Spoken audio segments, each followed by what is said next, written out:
originally we wanted it to be 7 days and the longest ride in the country, and so it was going to go from Sacramento to Portland, and we decided that it was going to, and so it was going to be like 100 miles longer than the ride to Los Angeles. But the problem was that, going in that direction at that time of year, you're almost always riding into the wind.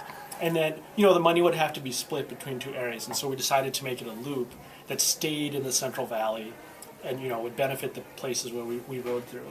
The first year we had 19 riders and raised, I think we grossed $65,000. And since, it was awesome.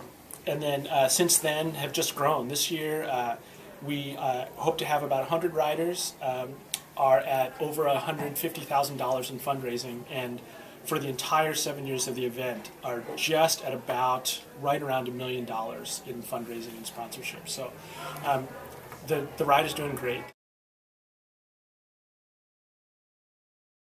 This year it was like, I've ridden the course before, I've raised the $1,500 minimum before, it wouldn't be a challenge, so much of a challenge, and I'm turning 40 this year in 2011, so why not try to raise $40,000? And so that was my goal, like 40,000, 40 G for HIV for this year, and I knew it would have to be a combination of individual fundraising and events, and so looking around at places to hold big events, Rominger kind of came to the top because they have this.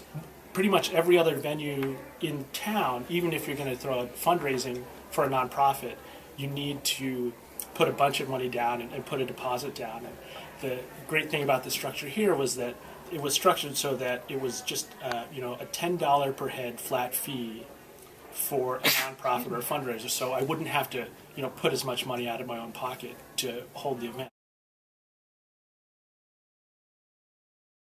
I knew that Steve had gotten into metalwork, and I asked him if he'd be interested in making a sculpture. I mean, Steve was probably donated to the AIDS Cycle every time I've done it, and so he was one of my cycling mentors when I started, and so it just I asked Steve if he would do it, and I remember the email. He's like, "Do you want something that'll sit on a table, or something that'll lawn size?" I'm like, "Yeah, let's do lawn sized." And then Steve just kind of came up with this awesome piece of art.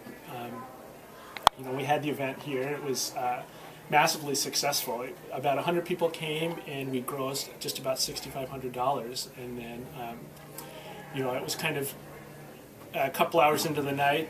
Mark pulled me aside, and he was just saying, I'm going to buy that piece of art, and I'm not only going to buy it, I'm going to, put together a wine blend, and we're going to make a label, and, part of the proceeds are going to go to the NorCal AIDS Cycle. And I was like, yeah, let's do that. For me, being involved, just because I just want to do something. I can ride my bike a lot, and so just as a way to do something, it feels very good.